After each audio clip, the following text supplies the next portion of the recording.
News 18 की खबर पर एक बार फिर मोहर लगी है। कांग्रेस पार्टी ने अपनी दूसरी सूची जारी कर दी है। कांग्रेस पार्टी ने 9 सीटों पर उम्मीदवारों के नाम का ऐलान किया है। इससे पहले कांग्रेस पार्टी ने 15 सीटों पर उम्मीदवारों के नाम का ऐलान किया था, लेकिन आज कांग्रेस पार्टी ने 9 और सीटों पर अपने उम्मीदवार घोषित कर दिए। कांग्रेस पार्टी ने जौरा से पंकज उपाध्याय, सुमावली से अजब कुशवाहा, ग्वालियर ईस्ट से सतीश सिकरवार, पौरी से हरिवल्लभ शुक्ला, मुंगावली से कन्हैया राम लोधी, सुर्खी से पारुल साहू, मानदाता से उत्तम राज नारायण सिंह, बदनावर से अभिषेक सिंह टिंकू, सुवासरा से राकेश पाटीदार को अपना उम्मीदवार घोषित किया है। हालांकि कांग्रेस पार्टी के अभी भी 4 सीटों पर उम्मीदवार घोषित होना बाकी है। दरअसल मेहगांव सीट को लेकर कांग्रेस पार्टी के अंदर सबसे ज्यादा विवाद है। यहां से कांग्रेस की तरफ से चौधरी राकेश सिंह चतुर्वेदी, हेमंत कटारे और राहुल सिंह भदौरिया अपनी उम्मीदवारी जता रहे हैं। इसके अलावा बड़ा मलहेरा सीट पर भी कांग्रेस पार्टी ने अपने उम्मीदवार के नाम का ऐलान नहीं किया है। इसके अलावा हाल ही में कांग्रेस विधायक के निधन से खाली हुई राजगढ़ की ब्यावरा विधानसभा सीट पर भी कांग्रेस पार्टी ने अभी उम्मीदवार के नाम का ऐलान नहीं किया है। लेकिन कांग्रेस पार्टी ने अपनी 2 सूची में अब तक 24 सीटों पर उम्मीदवारों के नाम का ऐलान कर दिया है। मतलब साफ है कि कांग्रेस पार्टी चुनाव की तारीखों के ऐलान से पहले उम्मीदवारों के नाम घोषित कर उनको पर्याप्त समय चुनाव प्रचार करने के लिए देना चाहती है, ताकि उम्मीदवार जनता के बीच पहुंचकर अपनी पेट को मजबूत कर सकें। राम मंदिर को लेकर सियासत जारी है। राजस्व मंत्री गोविंद सिंह राजपूत के एक बयान को लेकर एक बार फिर से मंदिर को लेकर बवाल खड़ा हो गया है। गोविंद सिंह राजपूत ने अपने बयान में कहा है कि भगवान राम उनके आराध्य हैं और वो उनकी पूजा करते हैं। उनके इस काम से कांग्रेस को किसी तरीके की कोई आपत्ति नहीं होनी चाहिए। गोविंद सिंह राजपूत ने इसके साथ ही एक और बड़ा बयान दिया है, जिसमें उनका कहना है कि वो रामशिला लेकर अयोध्या जाएंगे और अयोध्या जाने का उनका कार्यक्रम दिवाली के बाद तय है। गोविंद सिंह राजपूत के इस बयान को लेकर कांग्रेस ने एक बार फिर सवाल उठाए हैं और कहा है कि बीजेपी मंदिर पर राजनीति करती है। इससे पहले आपको बता दें कि गोविंद सिंह राजपूत के समर्थकों का एक वीडियो वायरल हुआ था, जिसमें वो राम मंदिर पर वोट मांगते नजर आ रहे थे। कांग्रेस ने इसके खिलाफ में चुनाव आयोग में शिकायत भी दर्ज कराई है।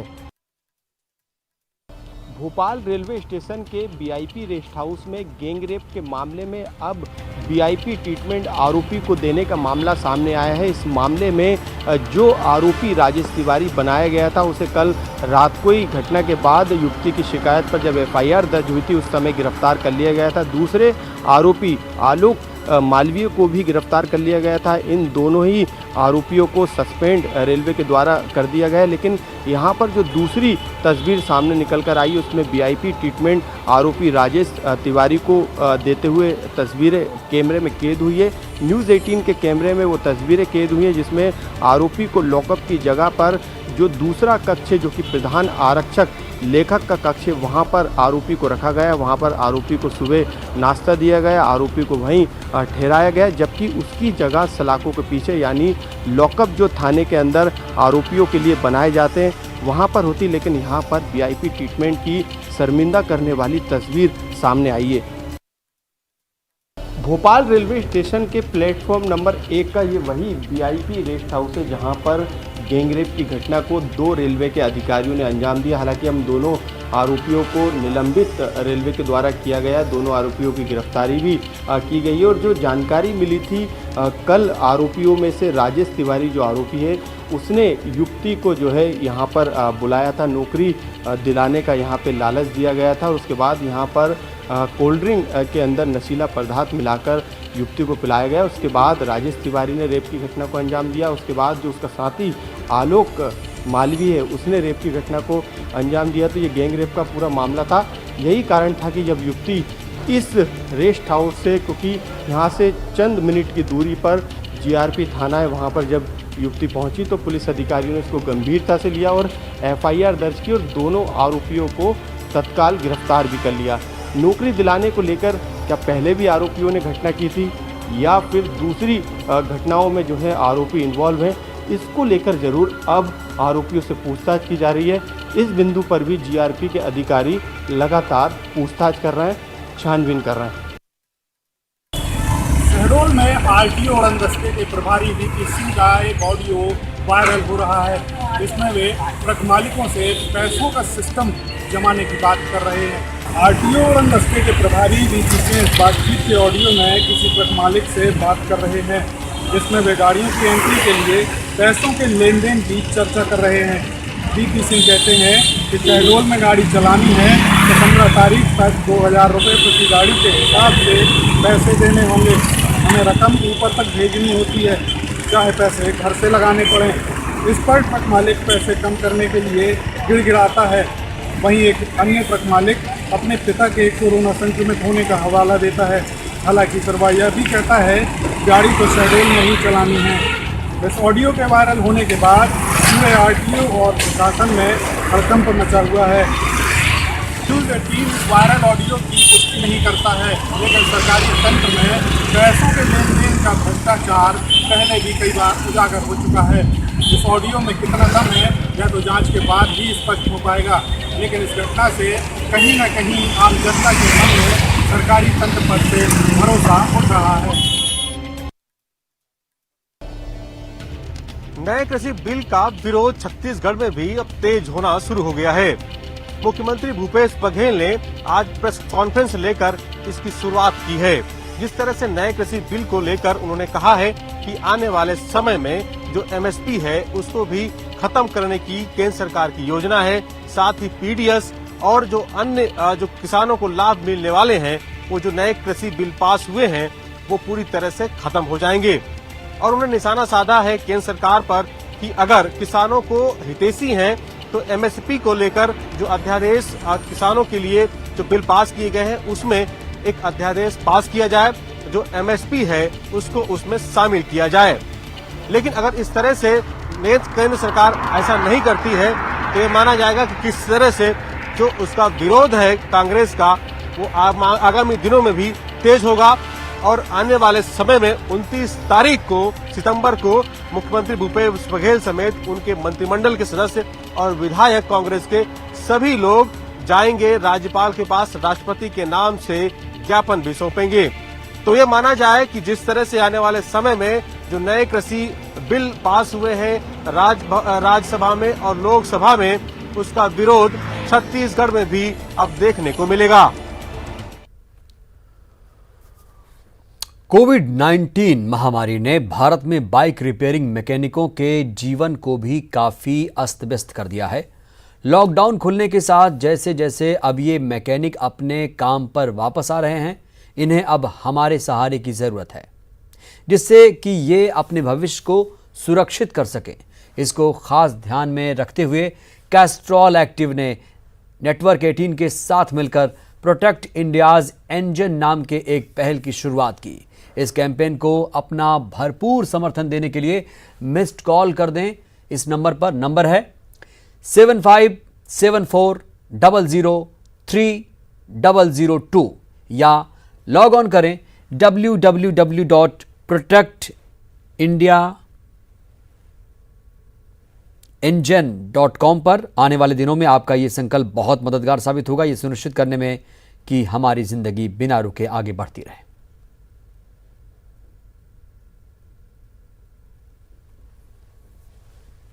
वक्त एक छोटे से ब्रेक का।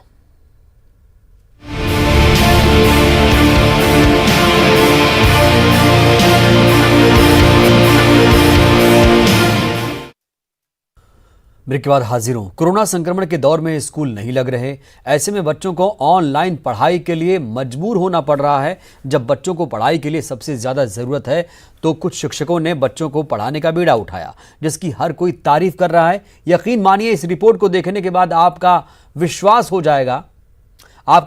जाएगा कि आखिर गुरु का दर्जा भगवान से भी बड़ा क्यों माना जाता है।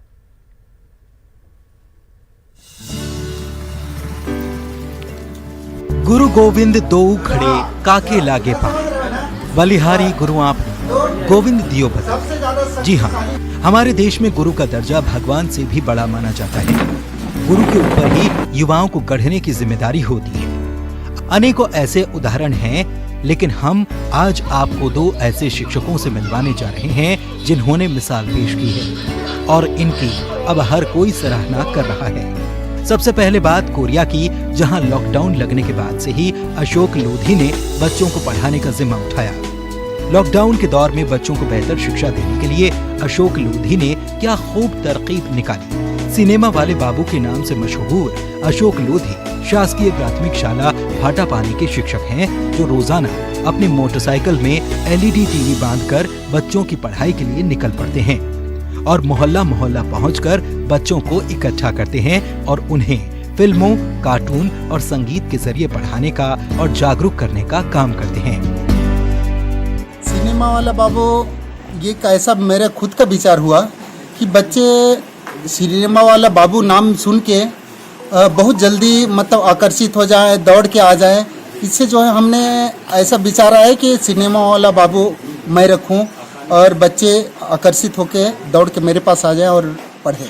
शासन प्रशासन बाकी तो जैसे BO साहब हैं, DO साहब है, APC हैं, सारे का प्रोत्साहित जो है हम लोग करते रहते हैं। तो हमको ये लगता है कि अलग से कुछ करे, ऐसा काम करे जो कि इस हमारे गांव में, देश में, प्रदेश में नाम हो। गांव में बच्चों को अब रोजाना सिनेमा वाले बाबू का बाकायदा इंतजार रहता है। LED टीवी के जरिए पढ़ाई का बच्चों में खासा प्रभाव है। बच्चों को उनके मोहल्ले और घरों में हाईटेक तरीके से पढ़ाने का अंदाज बेहद पसंद आ रहा है। बच्चे किताबों के पाठ्यक्रम के साथ कार्टून के माध्यम से बेहतर शिक्षा ग्रहण कर रहे हैं और इससे खुश भी हैं। क्यों मजा आता है? क्योंकि अभी कार्टून भी दिखाते हैं, मोहल्ला क्लास में आके पढ़ाते भी हैं और कार्टून दिखाते हैं, वैसे शिक्षा भी देते हैं। तो ये ज्यादा समझ में आता है? Yes sir. इसमें सीख सकते हैं, कार्टून दिखाते हैं, पढ़ाते हैं, वो हमें बहुत अच्छा लगा। जो कुछ यहाँ पर देखने को मिला उतना अच्छा इनोवेटिव तरीके से बड़ी बड़ी जगहों पे पढ़ाई नहीं होती। एक जगह हम लोगों ने देखा, एक टीचर हैं, आप जाकर मिलिएगा, वो अपनी मोटरसाइकिल पे टीवी लेके चलते हैं और गांव-गांव जाके बच्चों को टीवी पे सिनेमा दिखाते हैं और उसके माध्यम से पढ़ाते हैं। कोरोना काल में बच्चों के बीच शिक्षा की अलख जगाने वाले सिनेमा वाले बाबू की तरह ही पेटी वाली दीदी का भी बच्चों को बेसब्री से इंतजार रहता है। बच्चों को रोचक तरीके से पढ़ाने का बीड़ा उठाने वाली रायपुर की PG उमाठे एक नए प्रयास के जरिए बच्चों के बीच शिक्षा की अलख जगा रही हैं। रीता मंडल ने बच्चों को आसान तरीके से पढ़ाने के लिए ऐसे नवाचार का प्रयोग किया जो सभी कक्षा में पढ़ाया जा सके और ऐसे ही संयुक्त विषयों को चुनकर गणितीय आकृतियाँ और उससे संबंधित गतिविधियों के जरिए बच्चों को पढ़ाई से जोड़ने की कोशिश की। यही नहीं, लॉकडाउन के दौरान बच्चों को रोचक तरीके से पढ़ाने के हुनर की सभी तारीफ करते हैं। पेटी लेकर जाने लगी हूँ तब से बच्चे बहुत ही खुशी से हर गतिविधि में भाग ले पाते हैं और मैं वो पेटी उनके सामने बिल्कुल खोल के रखती हूँ कि आपको जो भी कलर के कागज़ या जो भी कलर का आपको कोई भी सामान वस्तु चाहिए, कलर्स चाहिए, पेंटिंग्स चाहिए या जो भी वस्तु चाहिए, आप अपनी पसंद से चुनिए। तो बच्चे जो हैं वो अब गतिविधि करते हुए बहुत अच्छे से शिक्षा ग्रहण कर रहे हैं। राजधानी में 7 जगहों पर रीता मंडल की क्लासेस चलती हैं, जहां शिक्षक सारथी की मदद से रीता बच्चों को पढ़ाती हैं। इस दौरान पेटी लेकर रीता बच्चों के ही मोहल्ले में जाकर सोशल डिस्टेंसिंग के साथ बच्चों को पढ़ाती हैं। यहाँ बच्चों को पहले अपनी पसंद का सामान चुनने के लिए कहा जाता है और उनकी पसंद के मुताबिक ही रोचक तरीके से बच्चों को रीता पढ़ाती है। रीता मंडल की इस कोशिश में सरकार भी उनका पूरा साथ दे रही है। कि क्यों ना मैं इनके लिए गतिविधि करने के लिए जो सामान्य चीज़ें हैं, जो सामान्य वस्तुएं जैसे चार्ट पेपर है, कैंची है, गोंद है, फेविकॉल है, ये सभी चीज़ें मैंने खरीदी बहुत सारी बच्चों के हिसाब से और मैंने उसको एक पेटी में रखकर फिर मैं अपनी कक्षा में लेकर जाने लगी। अशोक लोधी और रीता की कोशिशों को सरकार का साथ तो मिला ही, साथ ही कोरोना काल में बच्चों तक शिक्षा पहुंचाने के लिए उन्हें सम्मानित भी किया गया। छत्तीसगढ़ की संवेदनशील भूपेश सरकार हर उस अच्छे प्रयास को प्रोत्साहित करती है जो प्रदेश के नौनिहालों के हित में हो। कोरिया से अमतेश और रायपुर से देवव्रत भगत, न्यूज़ 18 MP छत्तीसगढ़। बुलेटिन में इतना ही। नमस्कार।